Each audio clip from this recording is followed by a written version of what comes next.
Salam sejahtera di dalam nama Tuhan Yesus, Shalom. Kembali kita bertemu lagi dalam pengajaran yang bersumber dari Alkitab.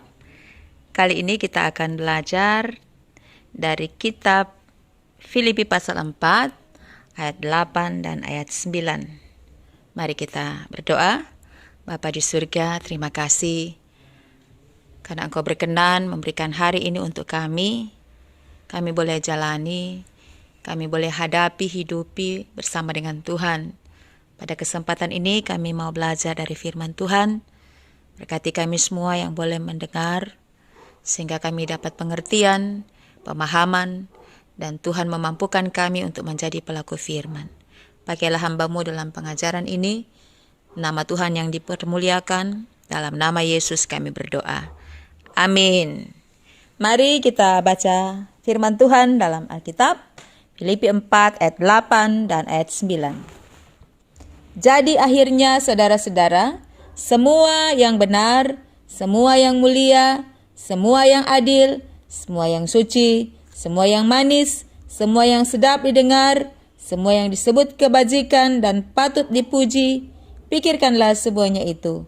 Dan apa yang telah kamu pelajari, dan apa yang telah kamu terima, dan apa yang telah kamu dengar, dan apa yang telah kamu lihat padaku, lakukanlah itu, maka Allah sumber damai sejahtera akan menyertai kamu. Demikianlah kita sudah baca firman Tuhan dalam Alkitab. Kita telah membaca surat Filipi untuk pasal 4 ayat 8 dan ayat 9. Surat Filipi ini ditulis oleh Rasul Paulus.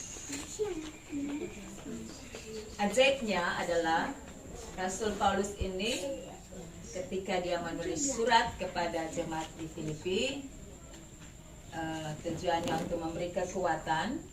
Dia tuh sementara ada di dalam penjara.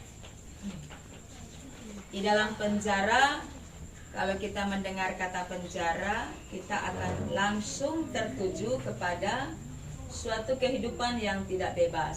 Secara fisik terbelenggu, terkungkung, dan tidak bisa apa-apa karena ada di ruangan yang sempit dan terbatas. Atau suatu tempat yang kita semua tidak suka untuk berada di situ. Rasul Paulus ada di dalam penjara dan dia menuliskan surat kepada jemaat Filipi. Sementara dia sendiri seharusnya butuh untuk menerima penguatan, menerima penghiburan, menerima kunjungan, menerima sesuatu dari orang lain untuk supaya dia itu bisa mampu menghadapi situasi dan kondisi ada di penjara. Tetapi justru yang dari penjara memberikan kekuatan kepada orang-orang yang di luar, yang tidak ada dalam penjara, yang ada dalam kebebasan. Dari sini kita akan diajar Tuhan untuk paham bahwa tidak selamanya orang-orang yang berada di dalam penjara itu terpenjara jiwanya, terpenjara rohaninya, dan terpenjara imannya. Barangkali yang ada di luar, yang bebas kesana kemari beraktivitas pekerjaan pelayanan, bisa saja terpenjara jiwanya, hidupnya, pikirannya. Kuncinya ada di mana?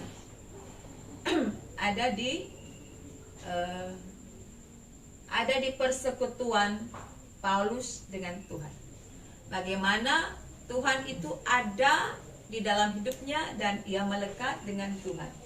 Jadi dia percaya di dalam penjara pun di sana ada Tuhan Yesus Kristus.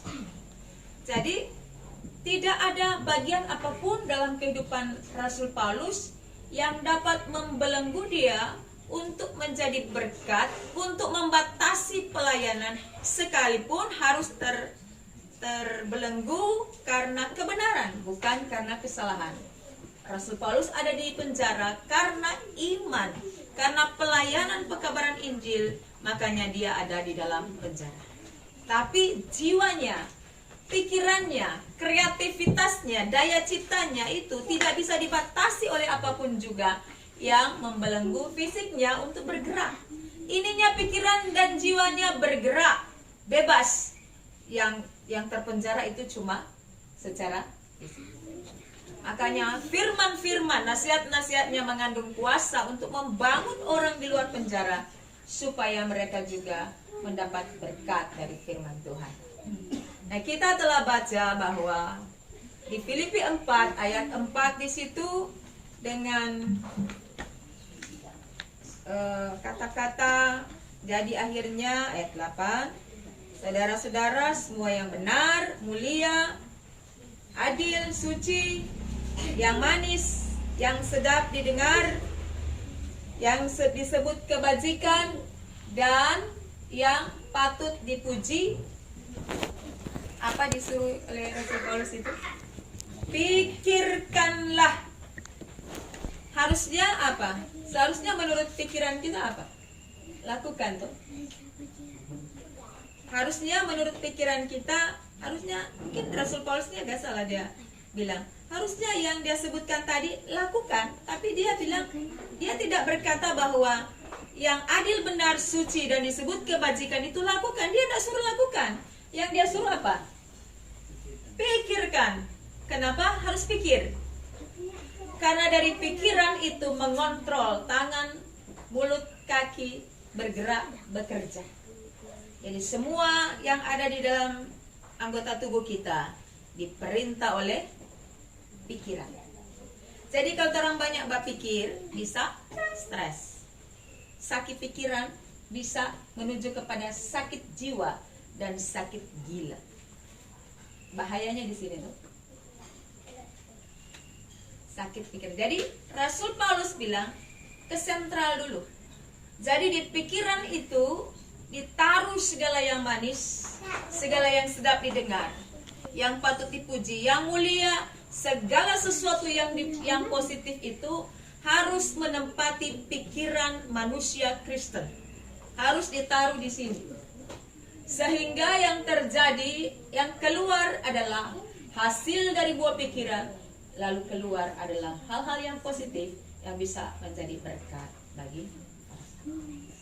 Jadi geserkanlah dulu segala sesuatu yang tidak membangun, segala sesuatu yang negatif, segala sesuatu yang tidak bermanfaat dalam pikiran kita, lalu masukkan segala sesuatu yang positif yang disebutkan tadi. Karena segala sesuatu yang positif yang disebutkan tadi dalam ayat 8 itu adalah pikiran-pikiran, buah pikiran-pikiran yang datang daripada Tuhan. Karena Tuhan selalu berhubungan, selalu berkonotasi dengan kebaikan, kebenaran, keadilan, kesucian, kemurnian, kebajikan. Semua yang berhubungan dengan positif itu datangnya dari Tuhan.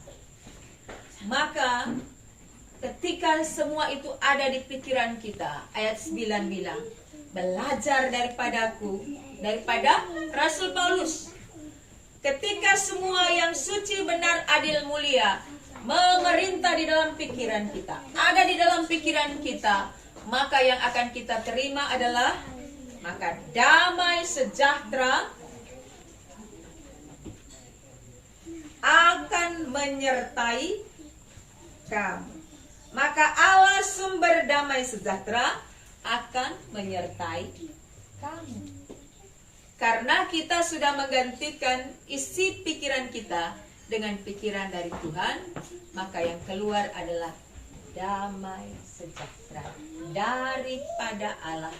Karena pikiran yang kita taruh dalam otak kita adalah berasal dari kehendak Allah. Sehingga semua yang keluar, semua yang terjadi adalah segala sesuatu yang akan membangun kehidupan. Dan kalau pikiran-pikiran tersebut ada dalam pikiran kita, maka kita akan menikmati kehidupan.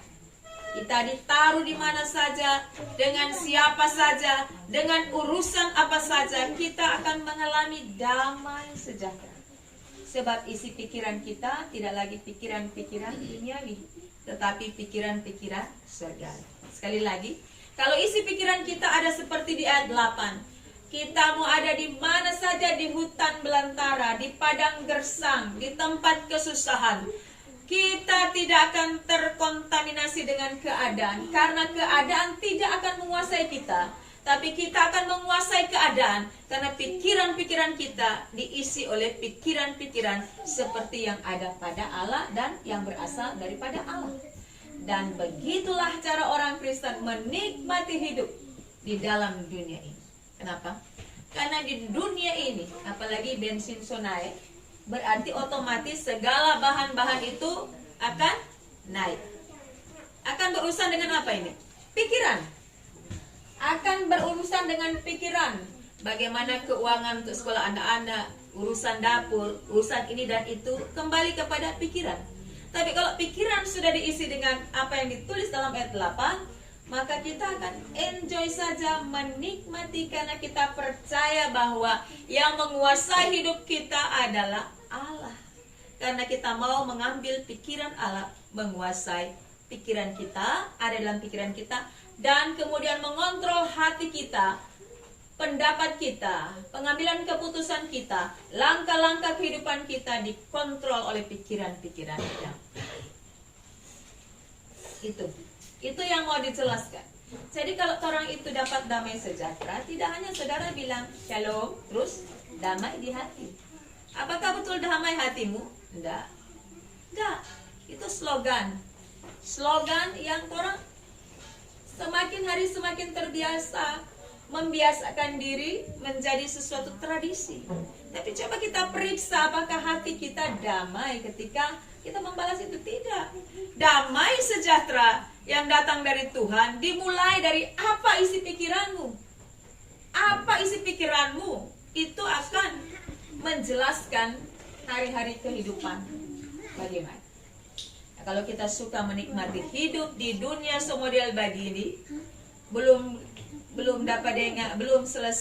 hampir selesai itu COVID, so datang lagi tuh kenaikan bensin, laju inflasi, dan seterusnya akan memberi pengaruh bagi kita orang Kristen.